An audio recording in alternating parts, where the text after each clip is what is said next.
Okay, good afternoon. So today is your operations management class for CMA Inter. I hope you know how much marks it will be asked in exam. 70%, 70 marks. Correct? So you have to prepare it for 70 marks. And what is its better half? इसका एक और better half है ना. इसके साथ कौन आता है एग्जाम में? SM आता है. कितना मार्क के लिए?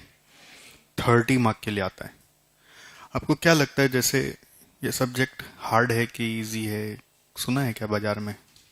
खबर नहीं लेके आते हैं. कहीं जाते हैं तो उसके बारे में पता नहीं करके जाते हैं. हाँ, स्विट्जरलैंड घूमने जाएंगे तो पता करके जाएंगे ना स्विट्जरलैंड में क्या क्या है. सीधा बस टिकट कटा के जाके वहीं पे सरप्राइज होगा. कुछ तो पता करेंगे. कुछ सुना है सीनियर से, कुछ पता चला है. कैसा है सब्जेक्ट? इजी है. अच्छा, इसमें कितना मार्क्स आ सकता है एक स्टूडेंट का? हाँ, चीटिंग करके बोल रहे तुम. हाँ, कितना मार्क्स आ सकता है? ऐसे क्या लगता है आपको? क्या लगता है इसमें कितना मार्क्स आ सकता है एक स्टूडेंट का OMSM में? 70-80 आ सकता है. अच्छा, अबव 60, अबव 60, अबव 60 आ सकता है. मतलब ऐसा सब्जेक्ट है जिसमें सबको एग्जामिशन स्कोर करते हैं.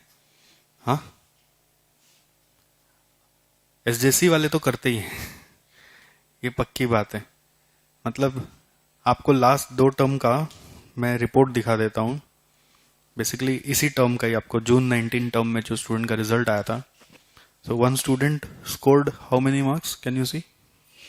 88. It's not a joke. Okay, 88 हम लोग स्कूल में देखते थे ऐसा मार्क्स. कभी ये सब CMA वगैरह कोर्स में कोई 80 मार्क्स आता है? But it is possible, and it's not that this student was a very bright student, a student of St. Xavier's College or something, or who has scored 90% plus marks always in commerce. ऐसा नहीं है. Average student. Average मतलब I will say below average student. He scored 88 marks. So it's his experience, what he has written. Hard work pays off. What he did was he has revised everything 3 times. So if you don't do this, you won't be able to score. Hard work can actually give you an unimaginable score. Another student, again the same situation, student from a village. No transport is there in his village. Okay. How much he scored? 85. And how many times he also revised? देखो, ये मैंने लिखा है, but उसका पढ़ के लिखा है कि हैंडराइटिंग आपको नहीं समझ में आए तो. और ये दोनों स्टूडेंट एक दूसरे को नहीं जानते थे. एक सीक्रेट फॉर्मूला निकल गया. ये अलग दिन सर के पास मिलने आया, सर मैं ऐसे ऐसे मार्क्स स्कोर के आपसे पढ़ा. वो अलग दिन मिलने आया. मैंने दोनों को बोला मुझे लिख के दो. तो दोनों ने कॉमन चीज क्या लिखा? एकदम देख लो, आपके सामने है फॉर्मूला. ओके. एंड ये जो मैट है, ये मैट हमने जब बनाया आपके लिए, ये बहुत सोच समझ के बनाया. आपका इंस्टीट्यूट मैट का कंटेंट को तोड़ दिया अपने हिसाब से. आप अपने इंस्टीट्यूट मैट में जाओगे तो you won't find this part 1, part 2 and all there. Even the chapter names will not be same. ये सब चैप्टर नेम हमने अपने हिसाब से बनाया, जिससे आपको ये सब्जेक्ट बहुत आसान लगना चाहिए. ठीक है. पार्ट 1 में सारा प्रैक्टिकल है, पार्ट 2 में सारा थ्योरी है. ये थ्योरी एक समरी नोट्स है जो हमारे एक स्टूडेंट ने अपने लिए बनाया था रिवीजन करने के लिए. जब वो पास हो गए तो उन्होंने हमें दे दिया कि सर अगर इससे आप और भी स्टूडेंट को हेल्प कर दे तो हमने उसको अपने मैट का पार्ट बना दिया. ठीक है. समरी नोट्स है. और पार्ट 3 में क्या है देखिए, पास पेपर्स एंड ऑब्जेक्टिव क्वेश्चंस है.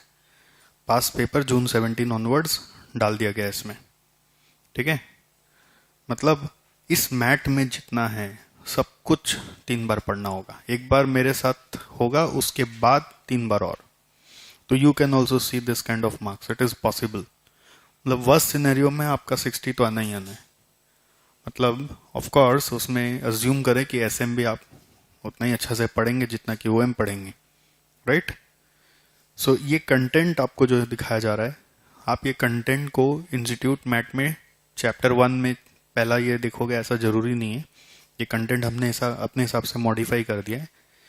सो आपको अगर कभी इंस्टीट्यूट मैट में जाके फोरकास्टिंग देखना हो ना, तो सजेस्ट करूंगा फॉर द टाइम बिंग, जब तक पूरा कोर्स खत्म नहीं होता, तो आप क्या करोगे, पीडीएफ आता है ना इंस्टीट्यूट साइट से, वो पीडीएफ में सर्च करके मिल जाएगा। पीडीएफ में सर्च करना तो पता ही होगा, मोबाइल में डाउनलोड करके आप सर्च कर सकते हैं। वो सर्च करने से आपको सब मिल जाएगा, जो भी मैंने लिखा हुआ है हर चीज वहां पे मिलेगा। ठीक है, ओके। तो हमारा पढ़ने का तरीका यही है कि चैप्टर 1 से हम लोग शुरू करेंगे, लाइन बाय लाइन चलाते चलेंगे। ठीक है, हुआ तो कभी बीच में 1-2 चैप्टर आगे पीछे भी कर सकते हैं, जैसा जरूरत लगा। ओके, और थ्योरी सारा का सारा कोर्स के एंड में पढ़ेंगे, थ्योरी बीच में नहीं पढ़ेंगे। पहले सारा प्रैक्टिकल खत्म होगा, फिर थ्योरी आएगा। एग्जाम में 70 में कम से कम 40% पेपर थ्योरी रहेगा और 60% प्रैक्टिकल रहेगा। 40% थ्योरी रहेगा, 60% प्रैक्टिकल रहेगा। जो भी आएगा वो इस मैट के अंदर से आ जाना चाहिए, अज्यूम करते हैं। अभी तक तो आया ही है, तो आपका टर्म में भी आ ही जाना चाहिए कि अभी तक आते रहा है।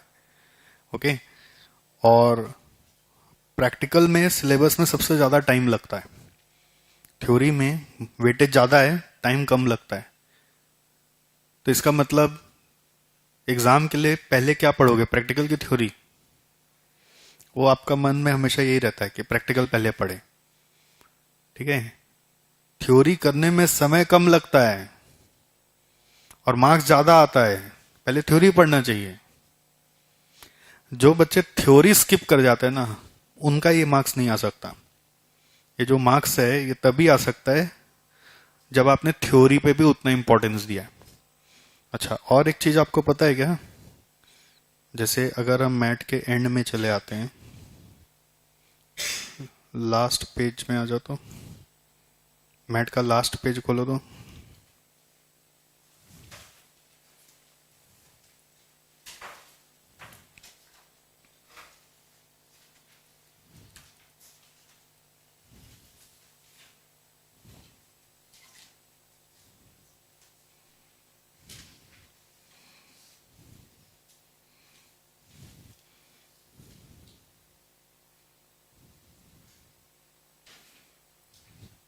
टू 36 यानी कि 2.64।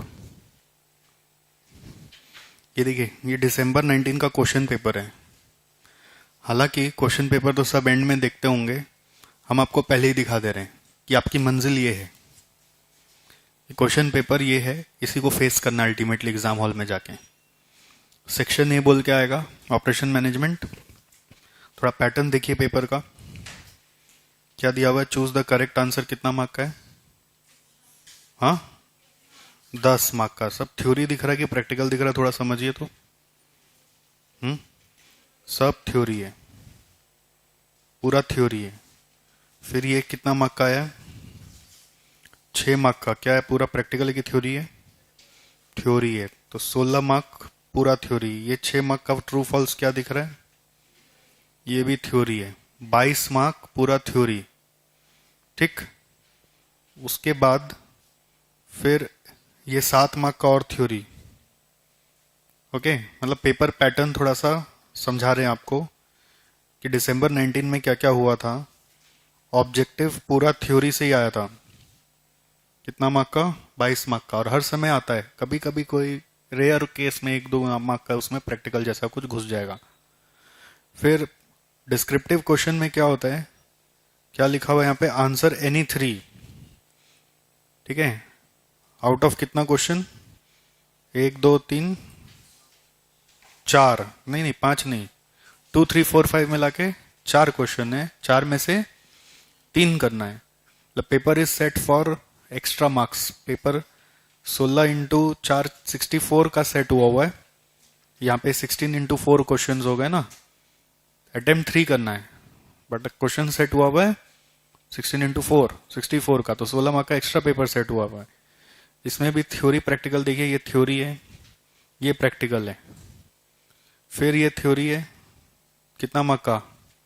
3। थ्योरी गिनते रहना, कितना मार्क आ रहा है? 7, 3 10।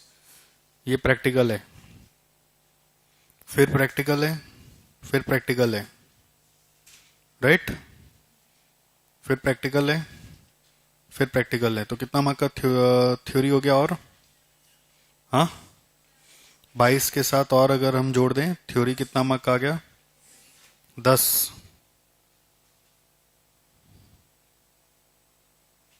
और थ्योरी आ गया आपका डिस्क्रिप्टिव क्वेश्चंस में 10 मार्क का डिस्क्रिप्टिव में। और प्रैक्टिकल कितने मार्क का आया?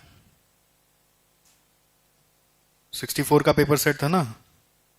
हाँ 64 का सेट था, 64 का पेपर सेट था, तो 54। तो ओवरऑल अगर आप रेशियो देखोगे तो थ्योरी हो गया 32 और ये हो गया 54। तो 32:54 का अगर हम रेशियो बना देते हैं तो 32/86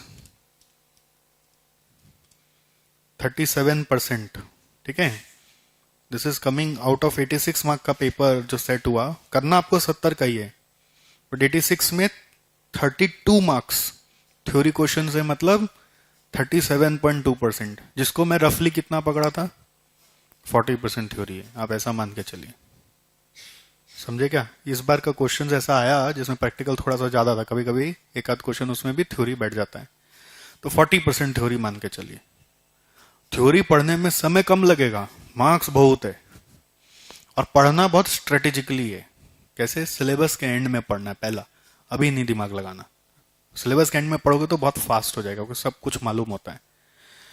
और 22 मार्क का आप देखिए उसमें ऑब्जेक्टिव है, तो ये ऑब्जेक्टिव की तैयारी कैसे करेंगे? हमारा मैट के एंड में आपको दिखाया ना मैंने, ऑब्जेक्टिव क्वेश्चन सारा दिया हुआ है। तो ऑब्जेक्टिव क्वेश्चन जितना दिया हुआ है वो सारा पानी में डाल के मिला के पी जाने का है। उसका जितना क्वेश्चन है सब याद होना चाहिए, उसी में से ही सब आएगा। वो 22 का 22 मार्क पकड़ा देगा आपको, उसी में से ही सब आएगा। मतलब ऑब्जेक्टिव का मेरे तरफ से अलग से क्लास नहीं हो, तो ध्यान रखिएगा कि मैं तो सारा थ्योरी प्रैक्टिकल पढ़ा दिया, ऑब्जेक्टिव उसी का रिपीटिशन है। तो आपको अपना प्रिपरेशन स्ट्रेटेजी में ऑब्जेक्टिव ऐसा तैयार करना है कि 22 में मेरे को 22 चाहिए। 20 आ गया तो मतलब नसीब खराब है, नहीं तो 22 में 22 चाहिए। जब ये सब बेंचमार्क अभी से सेट करके चलोगे तो आपका ठीक एग्जाम में नंबर आएगा।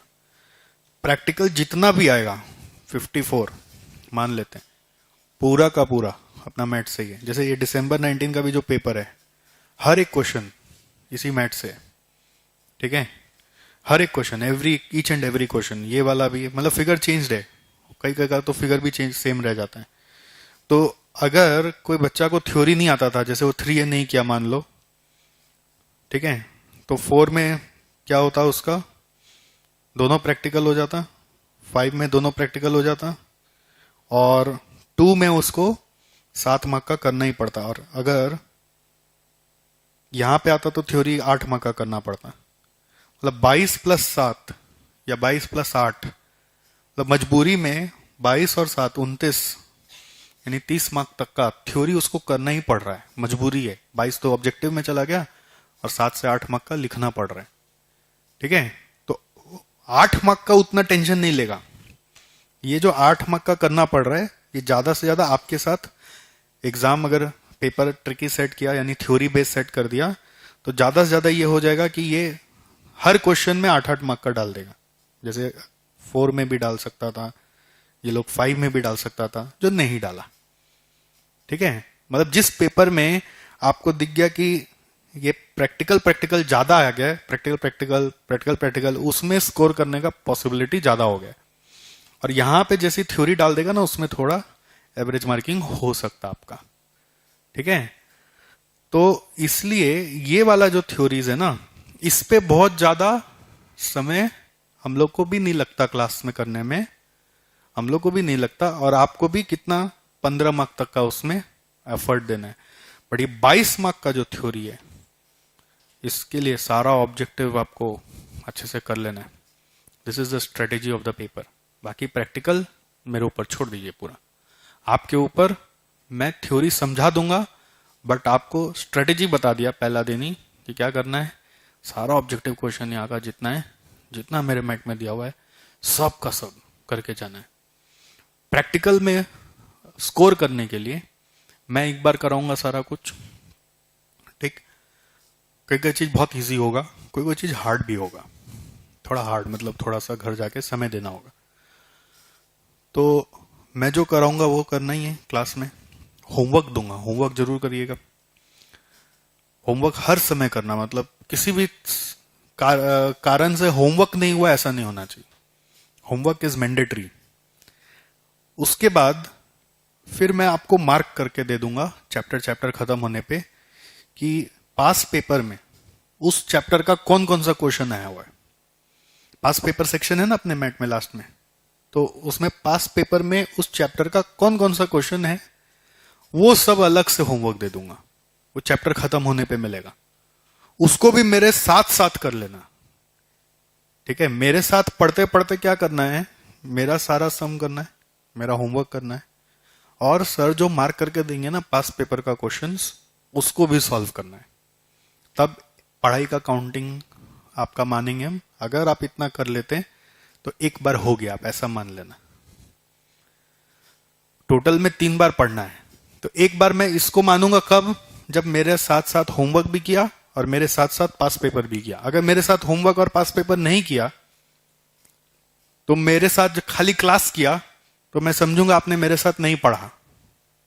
एक बार वो काउंटिंग नहीं हुआ। एक बार का काउंटिंग कब कंप्लीट होगा, मेरे साथ वाला होमवर्क और मेरे साथ वाला पास पेपर का क्वेश्चंस सब खत्म हो जाना चाहिए संग संग, ठीक है, तब एक बार मानूंगा। बाकी आपका एग्जाम का मंथ के पहले, एग्जाम मंथ जैसे समझ लीजिए आपका जून में, तो सारा कोर्स यूजुअली अप्रैल में खत्म हो जाता है हर जगह। तो मई मंथ पूरा फाका है। तो मई मंथ में आपको हर सब्जेक्ट को डिवाइड करना पड़ेगा अपना मंथ का 30 डेज को।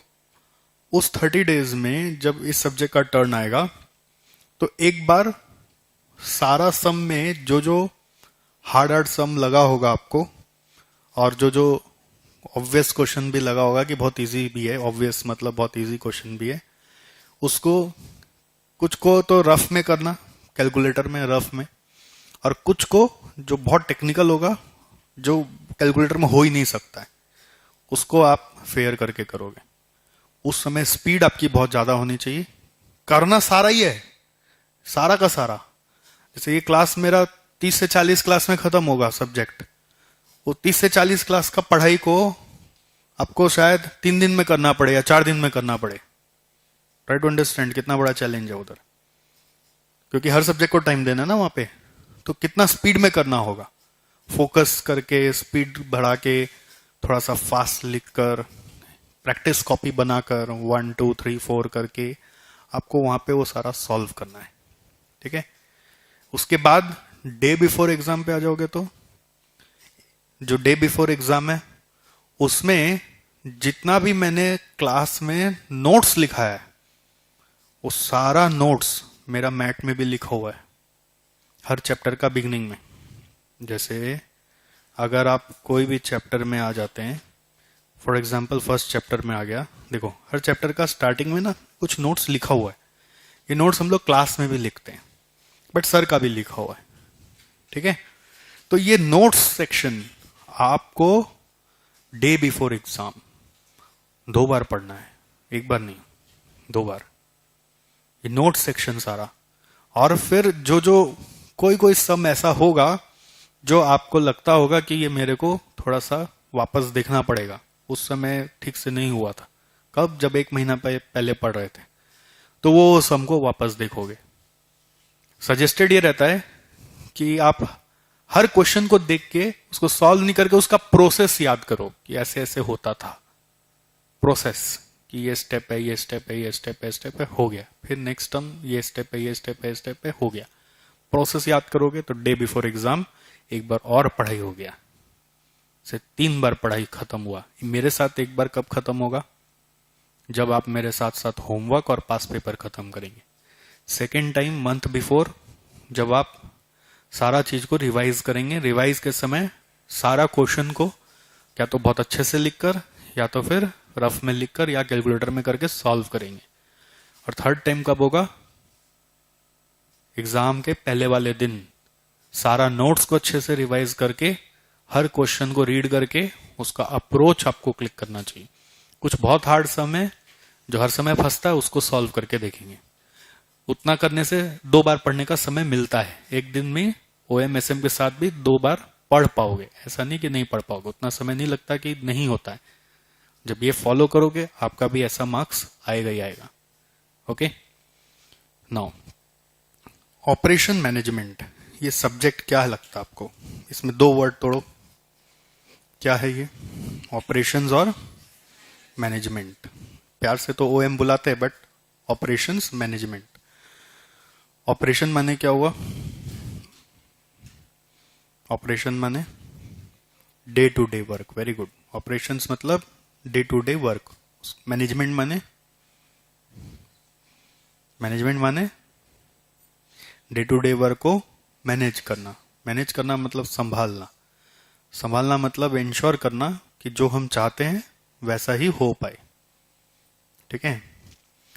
अब जैसे एक एग्जाम्पल सोचो, थोड़ा सोचना शुरू करो। देखो, सोचोगे तो सब्जेक्ट ज्यादा सीखोगे। रटने वाला कॉन्सेप्ट से बाहर आइए, क्योंकि अभी आप जो पढ़ते हैं ना, मेजॉरिटी उसका एप्लीकेशन है, सबसे ज्यादा एप्लीकेशन है। हाँ, देखने को कब मिलेगा रियल वर्ल्ड में वो पता नहीं, बट आसपास से भी जोड़ सकते हैं। ये अपना पढ़ाई का भी फायदा है। रियल वर्ल्ड का जो जितना भी अभी जानकारी आपके पास है, उससे आप अपना पढ़ाई को लिंक करके पढ़ सकते हैं। जैसे ऑपरेशन मैनेजमेंट में क्या होता है, आपको पता है? आपको आपके यहां आने के पहले, जब आप यहां आए थे, आपको यहां आने के पहले आप आने वाले हो उसका तैयारी कर लिए थे हम लोग। तभी तो आज आया तो कहां बैठना है पूछते ऑफिस में बता दिया होगा, है ना? आप जैसे ही आज आया तो वो तुरंत पूछा होगा अपना इनवॉइस दिखाओ, बुक्स ले लो, कॉपी ले लो, क्या क्या ले लो। ये मैनेजमेंट है। ठीक है। मिसमैनेजमेंट या नॉन मैनेजमेंट कब होता? जब आप आते तो आपसे पूछते हैं, अच्छा आप क्यों, किस लिए आए? अब बोले OM का क्लास करने हैं, तो OM का क्लास करने हैं, तो फिर वो उससे पूछे OM का क्लास है आज? अच्छा, OM का क्लास आज। ये क्या हुआ? नॉन मैनेजमेंट या मिसमैनेजमेंट। कहां पे बैठना है? अरे बताओ, पूछो सर को कहां पे बैठाना है इनको, इनको कुछ देना है नहीं देना है, कुछ किसी को पता ही नहीं है। हाँ, बुक देना है, बुक कहां पे है? जो स्टाफ है वो आपस में डिस्कशन कर रहा है, बुक कहां पे है, कहां से लाना है, एक जन को कितना बुक देना है, कौन सा बुक देना है। ये क्या हुआ? मिसमैनेजमेंट या नॉन मैनेजमेंट। और मैनेजमेंट माने सब चीज पहले से प्लान किया हुआ है, जिससे कि जो डे टू डे काम है उसमें कोई भी अड़चन ना आए।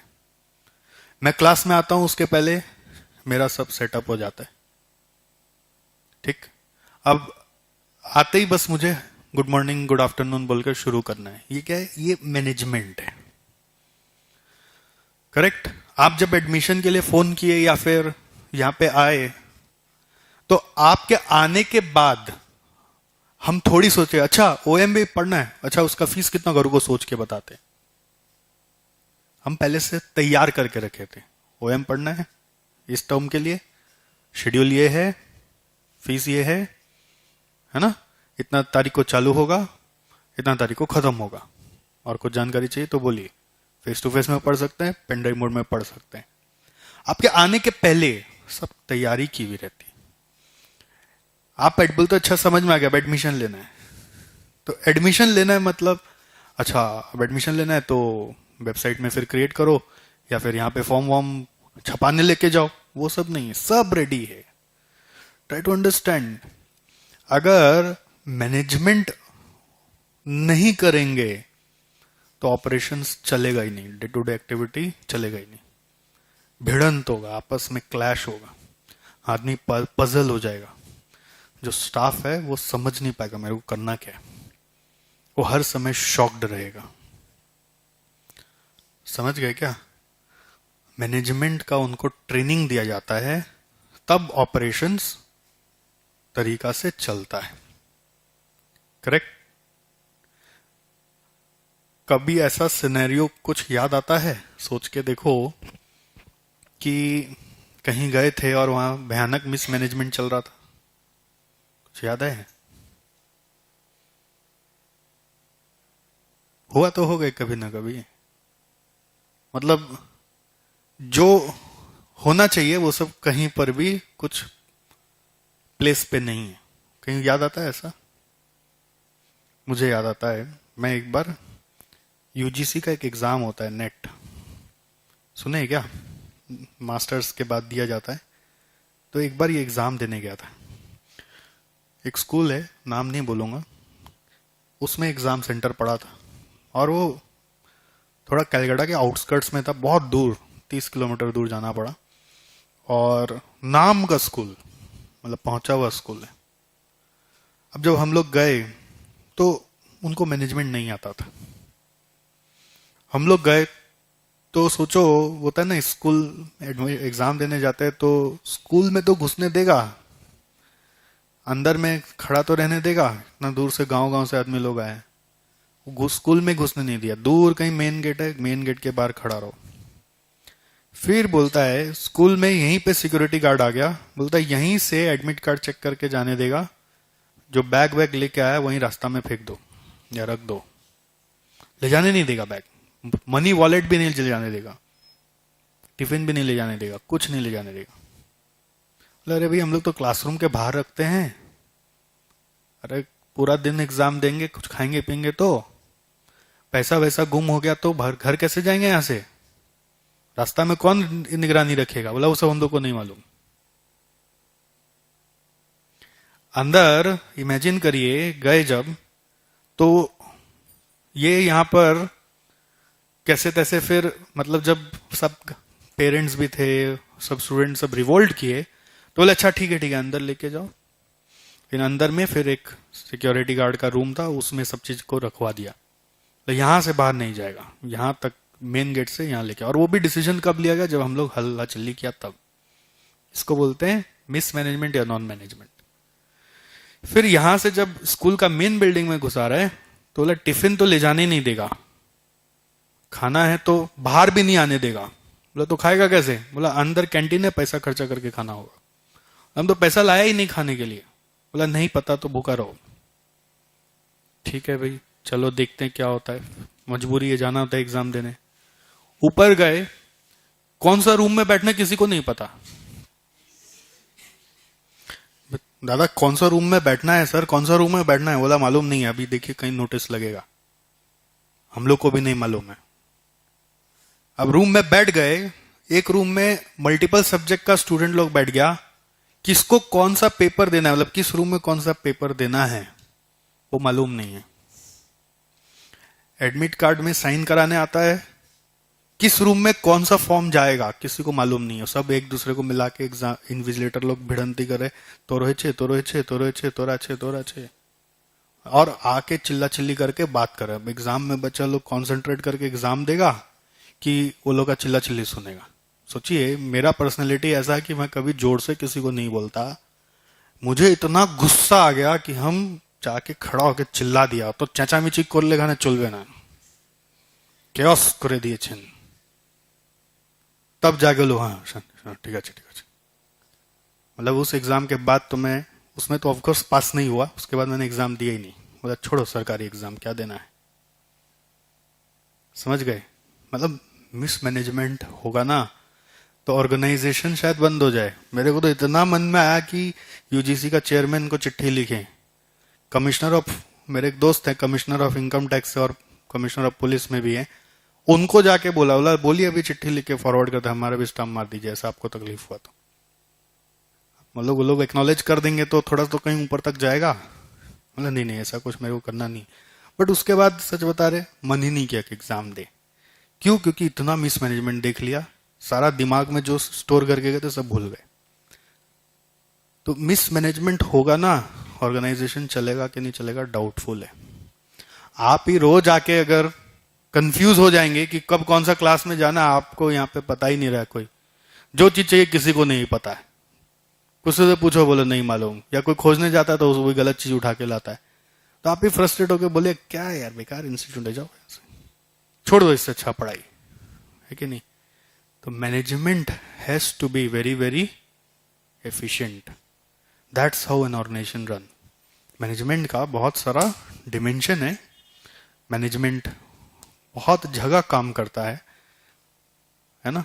मैनेजमेंट के रोल में ह्यूमन रिसोर्स आता है, मैनेजमेंट के रोल में एडमिनिस्ट्रेशन आता है, अकाउंटिंग आता है, फाइनेंस आता है, कॉस्टिंग आता है, टैक्सेशन भी आता है। तो ये सब अलग अलग सब्जेक्ट हमने बना दिया आपका। बट ये डे टू डे जॉब जो है मैनेजमेंट का, उसको लेके ये सब्जेक्ट बना है। इसको जानो, इसको मैनेज करना सीखो, इसमें कितने सारे एस्पेक्ट हो सकते हैं उसको सीखो। इसका फायदा ये जरूरी नहीं कि नौकरी करने जाएंगे तो इंटरव्यू में पूछेगा। इसका फायदा ये कि कोई भी काम करेंगे उसमें डे टू डे मैनेजमेंट तो समझना ही पड़ेगा ना। इवन घर भी जाते हैं दोस्तों, तो घर में भी किचन में मैनेजमेंट चलता है। आप जाते हैं तो टिफिन, घर से जाते हैं जब, तो टिफिन बना हुआ मिल जाता है, लेके जाना है खाली। करेक्ट? घर जाते हैं तो खाली खाना बनाने का दे रहे या फिर बना हुआ है खाने का दे रहे, बाकी सब तो तैयार किया हुआ है, सब चीज रनिंग रखा हुआ है। ऐसा थोड़ी कि आप जाएंगे तब जाके सिलेंडर ऑर्डर किया जाएगा इंडियन ऑयल से, तब जाके भैया सब्जी भी आपको भूख लगेगी तब सब्जी मंगाया जाएगा। ठीक है, आपको भूख लगी तब उतना चावल लेके आएंगे, आपको भूख लगी तो आप बर्तन खरीदने जाएंगे। ऐसे थोड़ी होता है, पहले से सब कुछ सेट है। इसको बोलते हैं मैनेजमेंट। करेक्ट? इंपॉर्टेंस समझा रहा था। एक ऑर्गेनाइजेशन में हम लोग बोलते हैं ऑपरेशंस, एक्चुअली ऑपरेटिंग सिस्टम को संभालने को बोलते हैं। मैं लिखा दूंगा, आप एक बार समझ लो। ऑपरेटिंग सिस्टम को जब हम संभालते हैं तो उसको बोलते हैं ऑपरेशंस। और ऑपरेटिंग सिस्टम होता है इनपुट, प्रोसेस और आउटपुट, ये पूरा मिला के सिस्टम बनता है। मतलब आपको अगर एक मैन्युफैक्चरिंग ऑर्गेनाइजेशन की तरह सोचना है तो कैसे सोचना है कि मेरा इनपुट क्या होगा, कहां से आएगा, कहां रखूंगा, कैसे रखूंगा, प्रोसेस वो कैसे होगा, कितना भाग में होगा, किसके बाद क्या होगा, सीक्वेंस क्या होगा, कौन मैनेज करेगा, प्रोसेस का जगह कहाँ होगा, ज्योग्राफिकल एरिया क्या होगा, तो मतलब पटना में, बिहार में, बंगाल में कहाँ पे होगा, फिर उस जगह के अंदर भी अलग अलग मशीन कैसे सजाना होगा, फिर प्रोसेस करने के बाद आउटपुट कैसे डिस्पैच होगा, कौन लेके जाएगा, क्या खर्चा पड़ेगा, और वो सब पहले से प्लान करके रखेंगे जिससे कि सब चीज ऐसा लगे कि आपके लिए ही, कस्टमर के लिए वो तुरंत बैठा हुआ ही था, आते ही खड़ा खट करके दे दिया। पहले से सब कुछ तैयार रहना चाहिए। ठीक है, this is the basic idea of operating system. अब उसको करने के लिए कितना सारा चीज सीखना है, वही एक्चुअली ये सब चैप्टर्स हैं। आपको कितना सारा चीज सीखना है, यही चैप्टर्स हैं, जिससे कि जिस चीज की जब जरूरत हो तब वो मिल जाए, जिस चीज की जब जो जरूरत हो वो रेडी रहे, उस समय छटपटाना ना पड़े कि अब ये कैसे होगा। डे टू डे काम में कोई अड़चन ना आए। जरूरी नहीं है कि जब यूज हो तब आप एक्टिवेट हो, यूज ना भी हो रहा हो तो भी उस चीज का उतना ही ध्यान रखा जाए कि कभी भी यूज आए तो। ठीक है, कभी भी यूज आए तो। जैसे देखो यहाँ पे ये क्या है, आपको लग रहा है, समझ में आता है कि क्या है, व्हाट इज दिस? क्या है, क्या लगता है? गेस वर्क करो ना, क्या है? हाँ, ये एक स्कैनर है। इसमें कैमरा इधर, नीचे हाथ रखेंगे तो उधर आपको हाथ दिखेगा, जो नीचे रख देंगे वो दिखेगा। विजुअलाइजर बोल सकते हैं इसको, बहुत सारे टीचर इसे पढ़ाते हैं। तो हम लोग ये टेक्नोलॉजी बस एक ऐसे ही स्टैंड बाई के लिए रखा हुआ है। कभी जैसे मेरे को एफएम का बैच में कैलकुलेटर दिखाना होता है कि मैं क्या कर रहा हूँ, तो मैं ऐसे दिखा देता हूँ कि मैं ये कर रहा हूँ, तो बच्चों को दिख जाता है सर कौन सा बटन दबा रहे हैं। ठीक है, तो इसलिए लाया। साल में 7-8 दिन यूज करते हैं, रखा रहता है साल भर यहाँ पे। ठीक है, तो रखा रहता है, इसका मतलब ये चालू है कि बंद है? हाँ, चालू है। बंद होता तो उठा के रख देते कहीं। चालू है। अब चालू है मतलब यूज 7-8 दिन ही करना है साल में अगर, तो उसको जिस दिन यूज होगा उस दिन देखे कि हम पीरियोडिकली देखते रहे, चेक करते रहे कि चालू है कि नहीं। पीरियोडिकली चेक करते हैं कि चल रहा है कि नहीं, पर लगा के तो देखो कि जिस दिन जरूरत पड़ेगा पता चला उस दिन नहीं चल रहा है। जिस दिन जरूरत पड़ा उस दिन नहीं चल रहा है तो मैनेजमेंट नहीं हो पाया। जिस दिन जरूरत पड़ा उस दिन चालू हो गया, मतलब सब झकास मैनेजमेंट है। बट ऐसा नहीं कि मैनेजमेंट 100% फुल प्रूफ होता है। मैनेजमेंट में एरर हो ही सकते हैं। अब सब कुछ करने के बाद भी आपके सामने जब लगाया उस समय फेल हो गया। सब चीज करते हैं फिर भी हो ही सकता है। तो ऐसा होगा तो उसका ऑल्टरनेट क्या करना पड़ेगा? हाँ, कोई इसका बैकअप क्रिएट करिए, कोई ऑल्टरनेट तैयार करिए, या फिर आप अपना पढ़ाने का तरीका में भैया ऐसे ऐसे करके पढ़ाइए, कुछ और तरीका लगाइए। मतलब ऑल्टरनेट भी रखना पड़ेगा। फिर उस समय अरे आप तो ये हो गया, आप तो आज का क्लास कैंसिल, वो नहीं होना चाहिए। मिस मैनेजमेंट और अनमैनेजमेंट माने हम ये नहीं बोल रहे कि आपको मैनेजमेंट आता नहीं। हो सकता है आपको मैनेजमेंट आता है, बट एरर हो गया, हम बोल रहे एरर भी अलाउड है, बट एरर हो गया तो उसके बाद आपने कैसे उसका बचाव बना रखा है। उस समय सरेंडर नहीं होना है। सरेंडर हो जाते हैं तो मिसमैनेजमेंट। समझ गए? एरर हुआ मिसमैनेजमेंट है ऐसा मत सोचना। Error is unavoidable, okay, but error के बाद आपने ऑल्टरनेट कुछ बना रखा है तो वो आपका मैनेजमेंट है। करेक्ट? तो दोस्तों आपको एक ओवरव्यू मैंने पूरा समझा दिया कि ओएम क्या है, ये आपका एग्जाम के लिए कितना इंपॉर्टेंट है, कितना मार्क्स आप ला सकते हैं, कैसे आप पढ़ाई कर सकते हैं। ठीक, बट अभी तक मैं जो अब बताया मैं चाहता हूं थोड़ा सा आपको लिखा दूं इंट्रोडक्शन बोल के। जब आप कॉपी में जाओगे तो कॉपी में कुछ नियम कायदे हैं कॉपी बनाने के। आपको देखिए जो कॉपी मिला हुआ है उसमें इंडेक्स, कॉपी नहीं मिला तो वही यूज करो।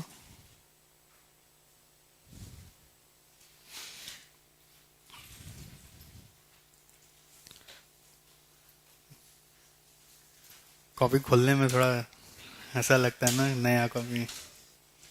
हाँ, फोल्ड क्यों करना है? अच्छा, कॉपी में देखिए एक इंडेक्स का जगह बना हुआ है ना। जो जितना अच्छा से इंडेक्स बना लेता है ना उसका रिवीजन उतना इजी हो जाता है। तो इस इंडेक्सेशन को बहुत अच्छा से मैं जैसे जैसे बताऊं भरते रहिएगा। ठीक है, सबसे बड़ा चैलेंज सीएमए स्टूडेंट्स के लिए क्या है? डे बिफोर का रिवीजन। मानते हो ना? हाँ, कुछ लोग होंगे क्या, ग्रुप 1 दिए क्या आप लोग? इस को लॉट है तो डे बिफोर रिवीजन का प्रेशर समझ में आया ही होगा। बट इंडेक्सेशन अच्छा से किया होता है तो उसमें बहुत समय बचता है। जैसे मैं सिखाऊं वो मेरा सब्जेक्ट में नहीं, हर सब्जेक्ट में करना है।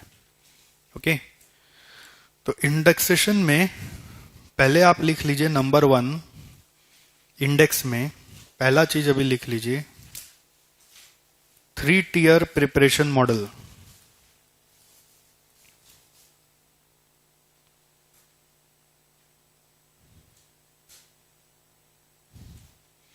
Three tier preparation model. Okay, अब आप मेन पेज में आ जाइए।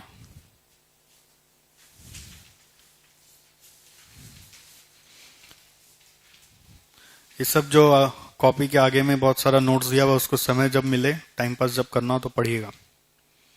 हाँ, फर्स्ट पेज में ये हेडिंग दीजिए, 3 टियर प्रिपरेशन मॉडल। कॉपी में पेज नंबरिंग मेंटेन करेंगे।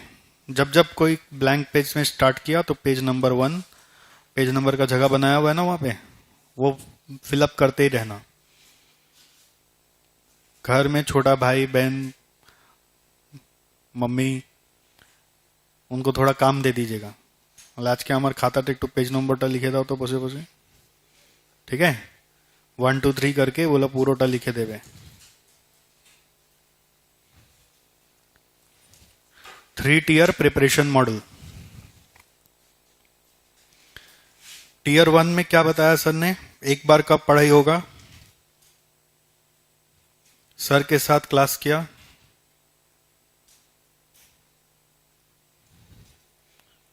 ट्यूशन में, क्लास वर्क, होमवर्क, और एक सर ने क्या बोला, पास पेपर आफ्टर एवरी चैप्टर। ये हुआ लेवल 1। फिर आ रहा है टियर 2।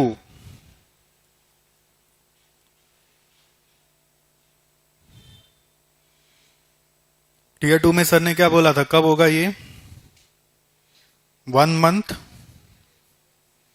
Before exam. उसमें क्या पढ़ोगे? उसमें क्या पढ़ोगे?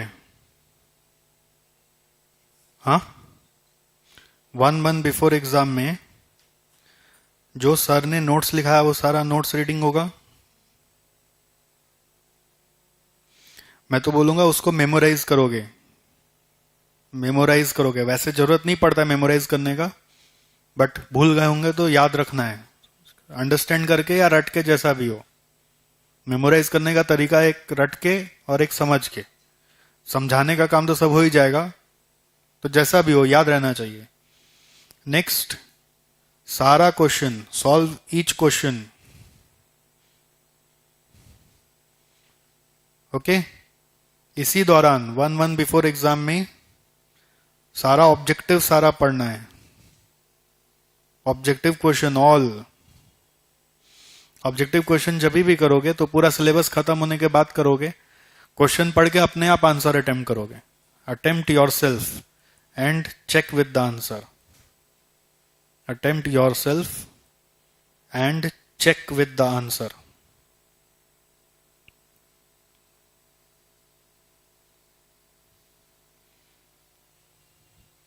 ऑब्जेक्टिव क्वेश्चन के बाद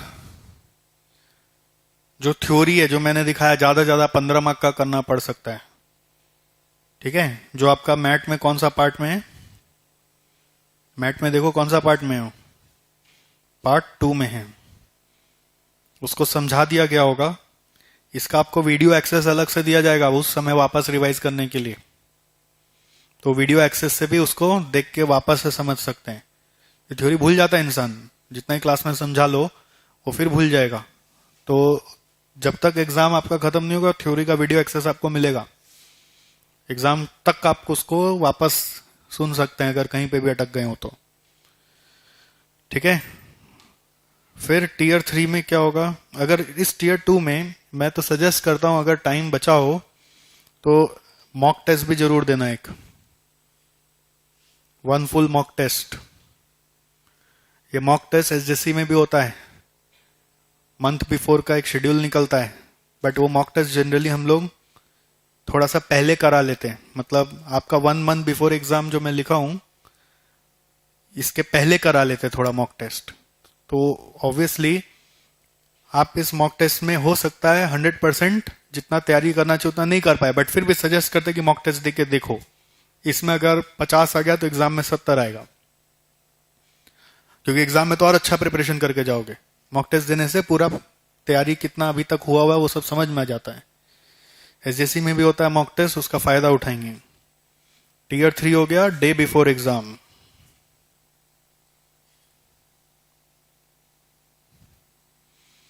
डे बिफोर एग्जाम में थ्योरी नोट्स को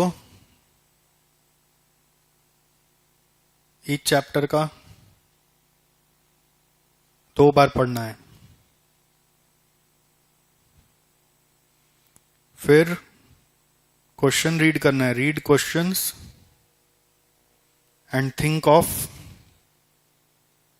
इट्स स्टेप्स, उसका स्टेप्स कैसे है वो सब रिकॉल करना है। सॉल्व अगर कोई ट्रिकी क्वेश्चन हुआ तो उसको करना है।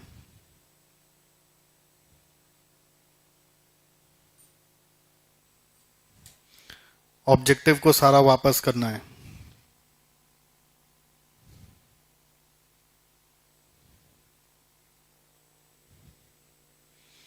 ठीक है, तो ये 3 टियर प्रिपरेशन मॉडल है।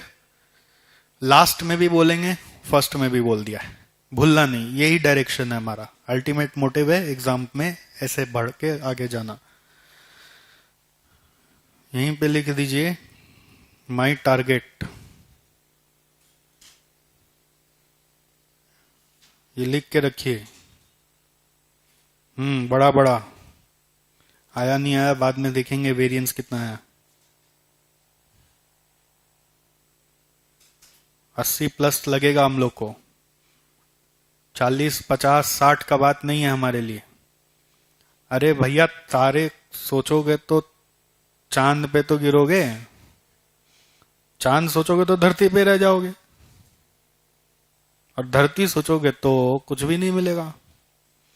80 सोचोगे तो 60 तो आएगा, 60 सोचोगे तो 40 आएगा, और 40 सोचोगे तो जून के बाद दिसंबर आएगा, दिसंबर के बाद जून आएगा।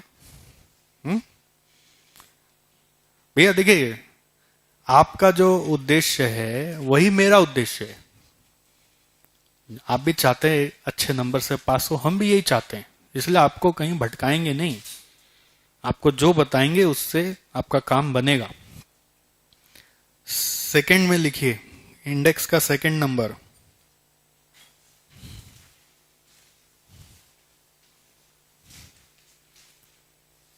सब्जेक्ट का वेटेज,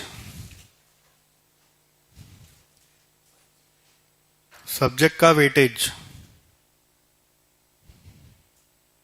कॉपी में आ जाइए। सब्जेक्ट वेटेज कंटिन्यू भी कर सकते हैं, नीचे जगह है तो, नहीं तो नेक्स्ट पेज में जाइए। पेज नंबर आप इंडेक्स में लिख देंगे। तो ओएम पेपर कितना मार्क का सेट होता है? 86 दिखाया था ना अभी। अटेम्प्ट कितना मार्क्स का करना है? 70।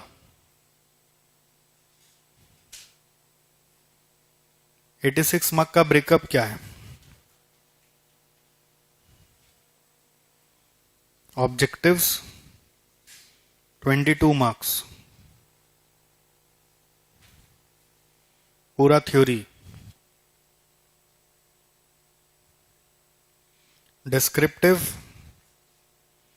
64 मार्क्स है ना,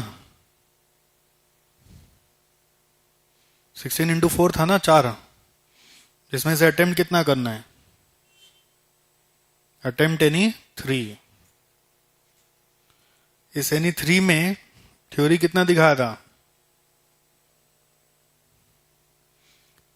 15 मार्क का दिखाया था, रफली 15 मार्क मान लीजिए, और रिमेनिंग प्रैक्टिकल हो गया, जो हो गया 49 मार्क्स का। ठीक है, तो इसका मतलब क्या हो रहा है? टोटल थ्योरी 37 और प्रैक्टिकल 59। 86 मार्क्स आ गया, practical 49 sorry, 37 by 86,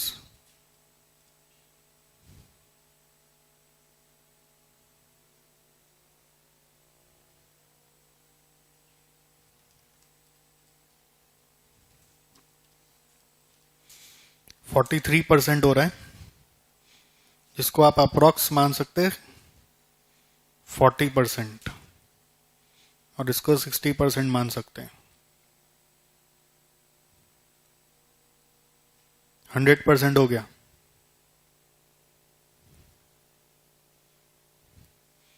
theory takes less time than practical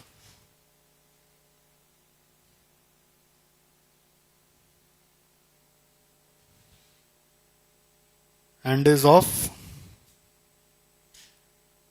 high weightage,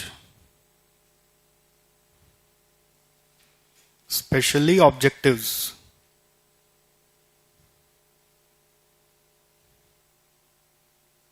तो ऑब्जेक्टिव में कोई कॉम्प्रोमाइज नहीं चाहिए मेरे को।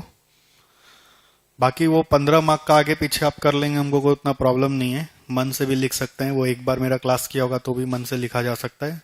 ऑब्जेक्टिव मन से नहीं हो सकता, इसलिए उसमें कोई कॉम्प्रोमाइज नहीं करना है। Theory takes less time than practical and is of high weightage, especially objectives. ठीक है, सो ये हो गया आपका सब्जेक्ट वेटेज। थर्ड नंबर आइए,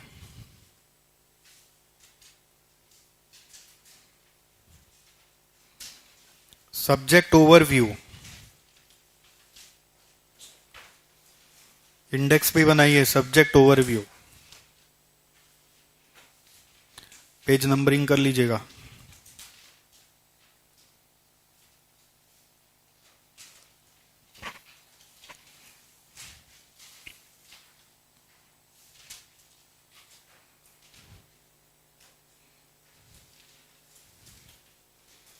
ऑपरेशंस और मैनेजमेंट।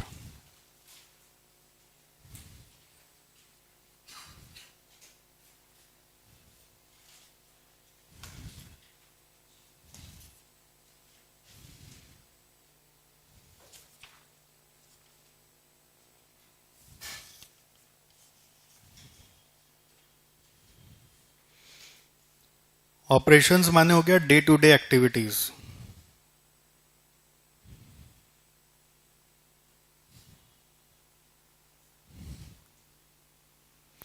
जो हो सकता है मैन्युफैक्चरिंग गुड्स, दूसरा हो सकता है rendering services.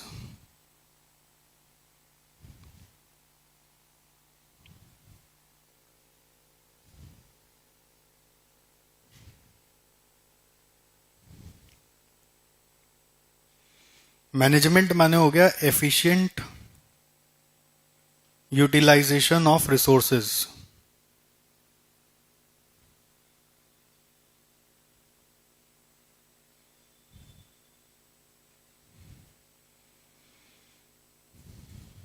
Manufacturing goods, rendering of services,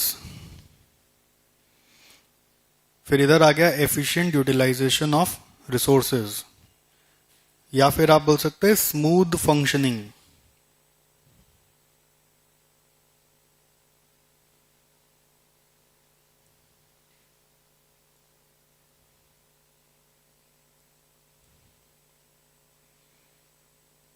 या फिर आप इसको बोल सकते हैं smooth functioning.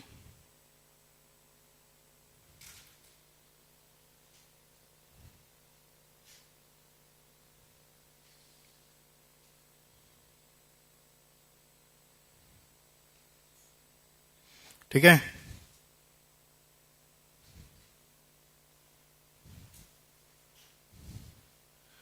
It means management of organisations operating system.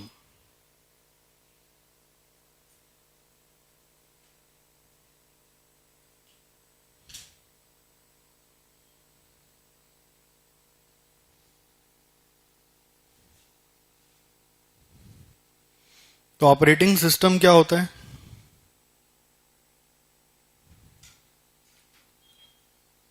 That converts input into output.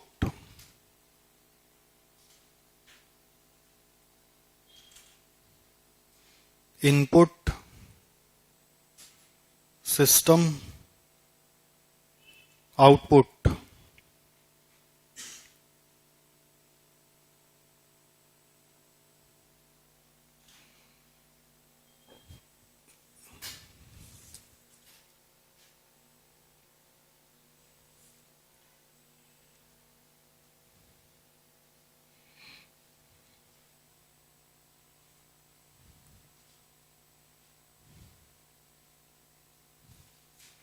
Objectives of operation management.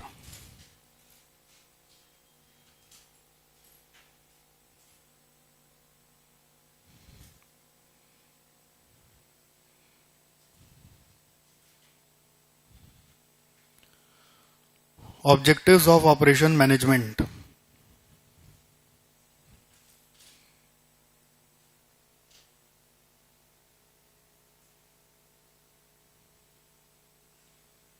सबसे प्रिंसिपल काम है customer satisfaction.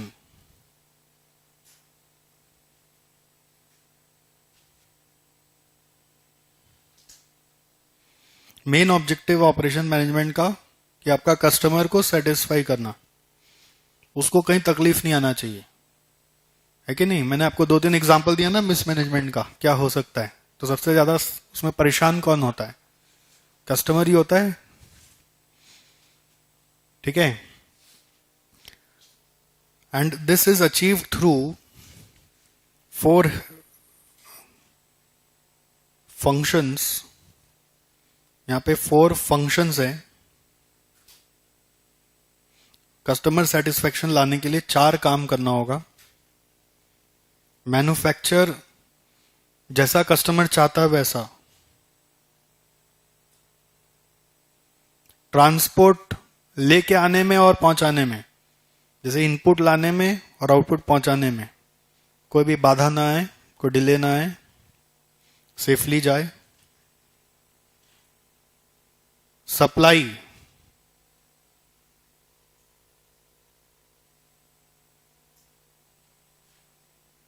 Supply actually transport और सप्लाई में ज्यादा फर्क नहीं है, ओके। बट फिर भी 2 अलग अलग नाम हम लोग बोलते हैं। ट्रांसपोर्ट माने मूवमेंट हो गया, जो इंटरनल मूवमेंट भी हो सकता है। जैसे बहुत बड़ा फैक्ट्री है तो विद इन द फैक्ट्री भी गुड्स यहां से यहां मूव कर सकता है, ठीक है। बट सप्लाई माने हो गया आपका खरीदना, परचेज। परचेज जितना कॉस्ट एफिशिएंट हो पाए। सप्लाई अगर प्रॉपरली मैनेज नहीं है ना तो कभी भी ऑर्डर टाइम पे मीट नहीं होगा।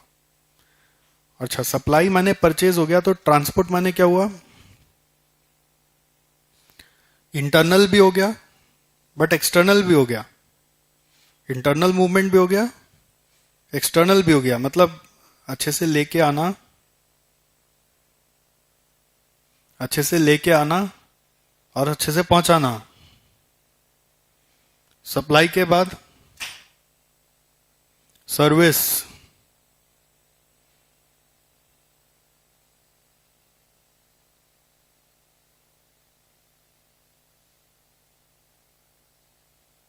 सर्विस माने आफ्टर सेल्स।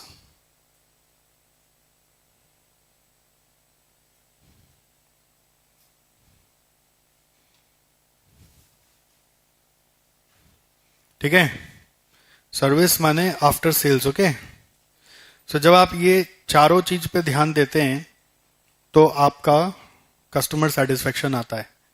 मैन्युफैक्चर में जो प्रोसेस फॉलो किया जा रहा है उसकी बात होगी। ट्रांसपोर्ट में गुड्स लेके आना, लेके जाना, ओके। और इंटरनली भी कैसे मूवमेंट हो रहा है। सप्लाई मतलब परचेज और सर्विस माने आफ्टर सेल्स। सब चीज अगर अच्छे से है तो वेल मैनेज ऑर्गेनाइजेशन है, ओके। अब इन सब को अचीव कर पाने के लिए बहुत सारे ट्रिक्स एंड टेक्निक्स है जो अलग अलग चैप्टर बन के आपके सामने आएंगे, ओके। सो ये एक बार के लिए ओवरव्यू भी खत्म हुआ। आइए यहां पे आप एक लाइन लिख दीजिए, we learn several techniques, methods,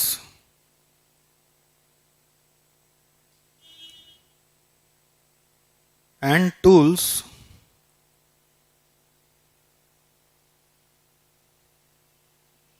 that ensures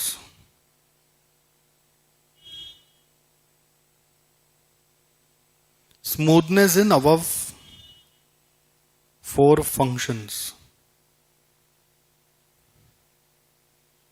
That ensures smoothness in above four functions. जरूरी नहीं है ना सारा टेक्निक्स एक ही कंपनी में काम आएगा, जब जिसके जो काम आएगा वो उसको यूज करेगा, ठीक है। ओके, सो ये खत्म हुआ हमारा पूरा तरह से आपका सब्जेक्ट का orientation. So let me start with our first chapter.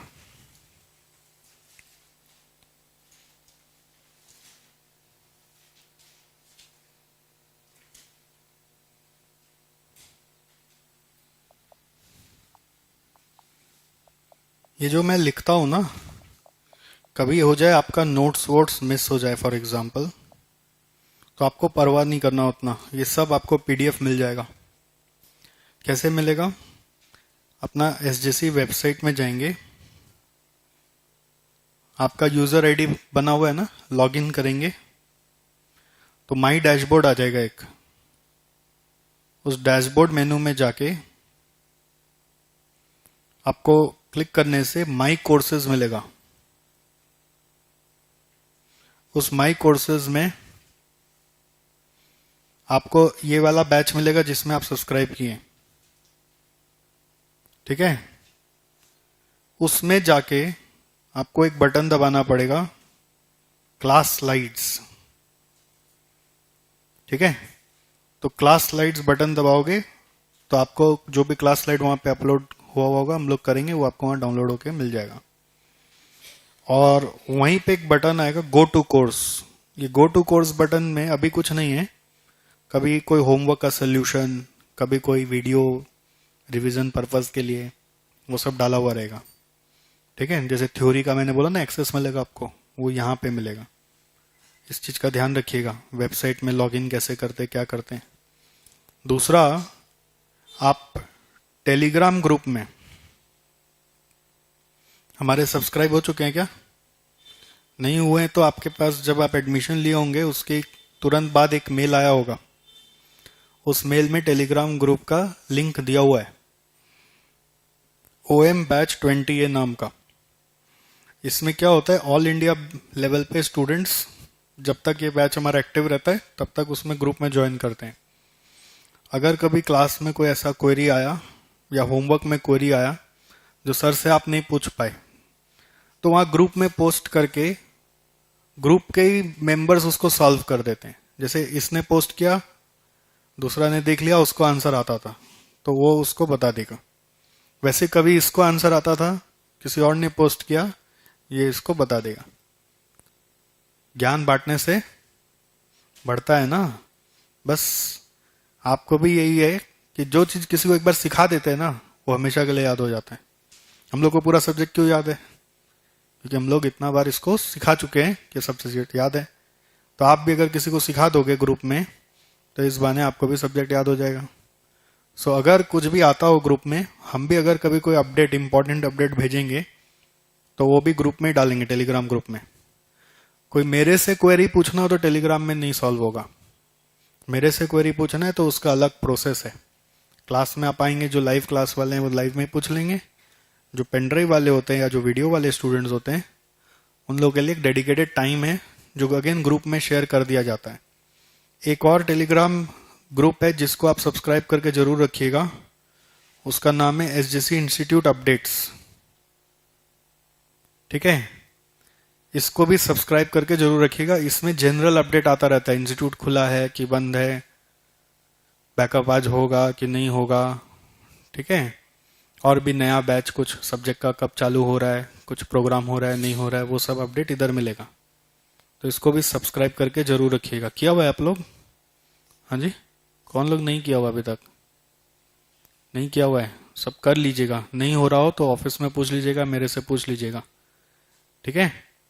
और तीसरा, एसजेसी का यूट्यूब चैनल और फेसबुक पेज सब्सक्राइब कर रखा है क्या? एसजेसी इंस्टीट्यूट का यूट्यूब चैनल, क्योंकि बहुत सारा, जैसे आपको कुछ पढ़ाया, अगर मेरे को कुछ अच्छा लगा तो मैं उसको कट करके यूट्यूब में डाल ही देता हूँ। तो ऐसे बहुत बार रिवीजन वीडियोस वगैरह भी मिल जाते हैं, और भी दूसरे सब्जेक्ट के भी वीडियोस उसमें आते रहते हैं, तो इनडायरेक्टली आपको उधर का भी फायदा मिलते रहेगा। फेसबुक पेज में भी वो वीडियो जाते हैं, बट कभी कभी ऐसा हो जाता है कि कोई चीज फेसबुक में गया यूट्यूब में नहीं गया, ऐसा होता है, तो इसका भी ध्यान रखना है। और एक फोर्थ नंबर, हमारा यहाँ का कॉन्टैक्ट नंबर, एक नंबर है 8100112222, लिखा हुआ मिल जाता है, बट क्या है कि कॉपी में तो अभी देख लिया, बट जब जरूरत होगा तो उस समय हाथ में कॉपी नहीं होगा ना। इसको मोबाइल में जरूर सेव करके रखेंगे एसजेसी इंस्टीट्यूट के नाम से। ये नंबर व्हाट्सएप के लिए, सिर्फ व्हाट्सएप, अगर एसजेसी को व्हाट्सएप में कोई अपडेट भेजना है आपके, या आपको व्हाट्सएप में एसजेसी से बात करना है, तो आप इस पे बात करेंगे फॉर व्हाट्सएप। अगर सेव नहीं है तो नोट कर लीजिए, इसको सेव कर लीजिए। और लैंडलाइन नंबर है 403340593800, ठीक है। आप एग्जिस्टिंग स्टूडेंट है तो प्रेस करना पड़ेगा 2, न्यू स्टूडेंट होने से प्रेस 1। तो 2 में बात कर सकते हैं आप, किस मैटर में आपको बात करना है करके। न्यू स्टूडेंट है तो प्रेस 1, एग्जिस्टिंग स्टूडेंट है तो प्रेस 2, फिर ऑप्शंस आएगा।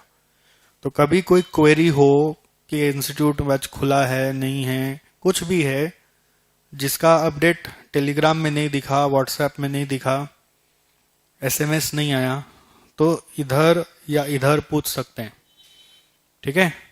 उसके अलावा भी अगर कभी फोन में बात नहीं हो रहा है, जैसे ये फोन का एक वर्किंग टाइम है, Monday to Saturday 10 AM to 7 PM। उसके आगे पीछे अगर कुछ याद आया, अब किसी से बात नहीं हो रहा है, रेस्पॉन्स नहीं आ रहा है, तो ईमेल करके छोड़ देंगे care@sjc.co.in में अपना सारा डिटेल बता के, तो वहां से कोई ना कोई आपको रिस्पॉन्ड करेगा, ठीक है। सो सब चीज का प्रोसेस बना हुआ है, मैनेजमेंट किया हुआ है। अब आपको बताना भी जरूरी था जिससे आप इसका फायदा उठा पाए। ऑब्जेक्टिव क्या ऑपरेशन मैनेजमेंट का? कस्टमर सेटिस्फैक्शन, इधर स्टूडेंट सेटिस्फैक्शन चाहिए। तो आप कुछ भी सोचे उसके पहले हम उसका मसला निकाल चुके हैं, ठीक है। बट आप फॉलो नहीं करोगे तो आपको मिसमैनेजमेंट लगेगा, ठीक है। अब आप 7 बजे के बाद फोन पे फोन करोगे, कोई उठा नहीं रहा है, आपको अगर विरक्ति हो रहा है, कोई सुनने वाला नहीं है यहाँ पे, तो आपको बता दिया ना, बियॉन्ड दैट आपको इधर आना पड़ेगा। अब आप ये नहीं सुनोगे तो आपको फिर मिसमैनेजमेंट जैसा महसूस होगा, ठीक है। मिसमैनेजमेंट मिसकम्युनिकेशन से भी महसूस होता है, इसलिए हम कम्युनिकेशन को कमजोर नहीं रखना चाहते थे। पूरा प्रोसेस बता दिया। और क्लास है कि नहीं है, ये सवाल कृपया कभी ना पूछें। आप ऐसा मान के चलें, कुछ खबर नहीं आया तो क्लास तो है ही है। कुछ भी, कितना भी आपातकालीन परिस्थिति आ जाए, ममता दीदी कहीं पर भी कर्फ्यू लगा दे, ठीक, कुछ भी रैली वैली निकल रहा हो, बहुत बारिश हो रहा हो, क्लास तो है यही है, ये मान के ही चले। अगर नहीं होगा तो एक दिन पहले खबर आएगा, मतलब एटलीस्ट 12 आवर्स पहले यहाँ का पॉलिसी है कि बच्चों को इन्फॉर्म किया जाए। नहीं तो आपको हर जगह अपडेट कर दिया जाएगा, फेसबुक में या टेलीग्राम ग्रुप तो सबसे पहला प्रायोरिटी पे रहता है हमारा, कि स्पेसिफिकली अगर मुझे ओएम के बैच को कुछ खबर करना है तो सबसे पहले हम यहाँ पे खबर करते हैं, फिर एसएमएस भी करते हैं, ठीक है। तो वो सब का आप चिंता न करें, just you follow what we guide you, okay.